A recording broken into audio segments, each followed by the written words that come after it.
So let me see you guys hit a couple backhands. So we're talking about, one of the big questions was, how do you get more topspin on a backhand?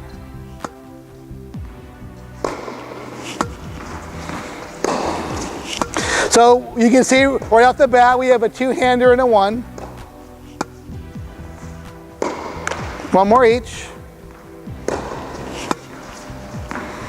Okay, so we're gonna try coaching multitasking. I'm gonna try to do two people at once. First thing is come up to the service line, you guys. For a one-handed player, the strike zone is out in front of your body, right? So we know that idea that you gotta hit farther out in front if you're a one-hander. So let's review real quick. On forehands, when you uncoil and hit, you're hitting out in front of the front hip. But when you turn to hit on the backhand, look, I'm about 1.5 feet in front of my dominant hitting shoulder on a forehand. I turn to hit a backhand. If you're hitting it even with the hip, you're not 1.5 feet in front of your hitting shoulder. You gotta be way out in front. So if you're a one-handed gal or guy, if you want topspin, topspin is found way out in front. And the second thing that gives you topspin, we know, everybody knows it's a low to high brush going up.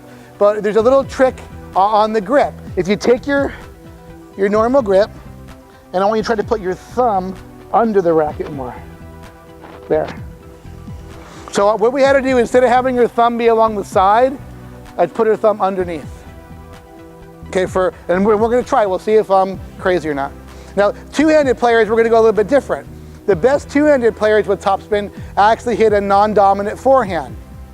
So, Lena, right? She's a lefty, so we're gonna work on her right-handed stroke.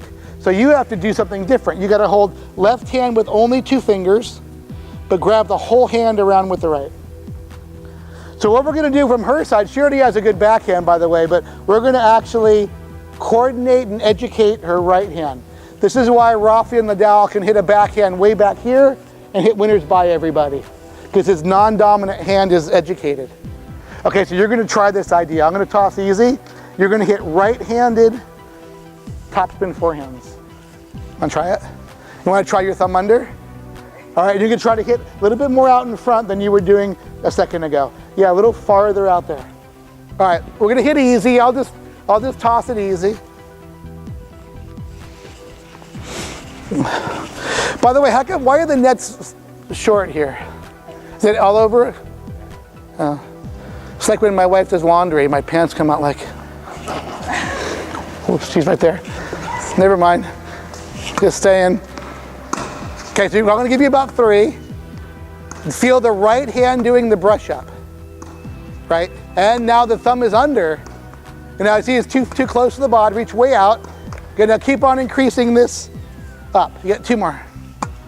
Up it. Right again, way out in front. That's good though, that's topspin already. Keep going from there. Okay, right hand only. Her left hand is only along for the ride right now. She's really being a right-handed dominant chick right there. That's better already, good job. Way out in front and up it. Yeah, and more lift up. Good, so that thumb under is gonna close the racket some, and now just increase your upper. Let's go back to the baseline, you guys already have it. When you hit with more topspin, do you have to aim at a different air target? Anybody, what do you think? Yeah, of course, right? If you're gonna add more spin, you gotta aim higher. So look, aim over my head, aim up here with this topspin stuff. And people that hit flat, they go, dude, if I aim up here, it's gonna hit the back fence. But if you're hitting with topspin, it's gonna curve down. So I'm gonna give you 3. Lena's gonna try it. She's really gonna strengthen her right hand.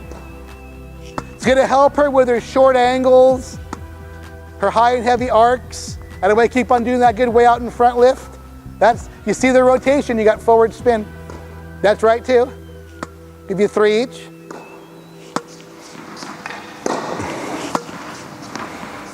That away. Good job, you're very coordinated with your non-dominant hand. That's good.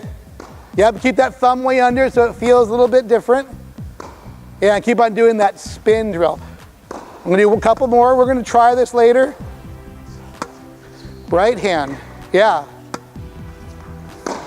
Way to go, way out in front. That's better, that's topspin right there.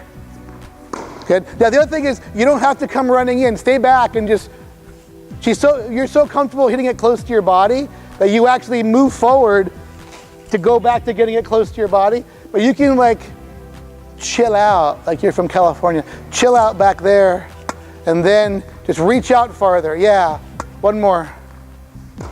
Better? Okay, I'm gonna come over and have them do one more thing. I want everybody to be patient with this process of primary and secondary strokes. It takes about 2 years to get good at all the secondary strokes.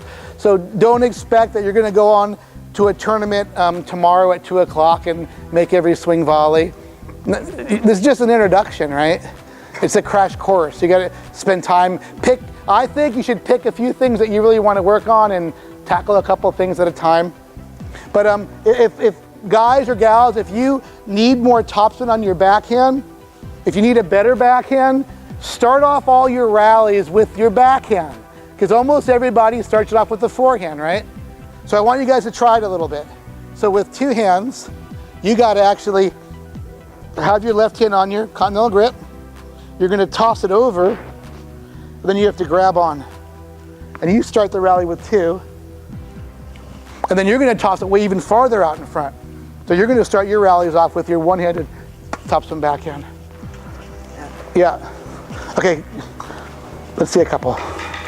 Go for it. I'll toss you some more. It feels weird to start rallies off on the backhand. Anyway, I guarantee you that if you want a better backhand, if you start your rallies off on the backhand, within a couple months, you're going to really groove that thing. Yeah. And keep on going even farther out in front. Right on. All right, good job. And you okay with the right hand? I'll tell you a funny story. About 6 months ago, I had a player come in, I think it was from Chicago to California.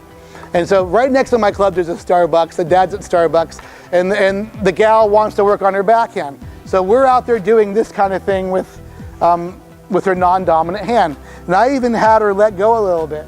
So, and she's a top nationally ranked kid. So the dad comes around about 10, 15 minutes later. He comes around the courts, around the side, and sees us doing it. And he starts screaming, "What the? I thought you were a good coach. You can't even tell that my daughter's right-handed. You're making her hit left-handed?" And he's cursing and yelling, and we go, "No, we're trying to educate and coordinate the other hand." So, but you can see the value when you watch Rafa and a lot of the pros. They can hit it way back here and be on offense. Well, if your non-dominant hand is not coordinated, right?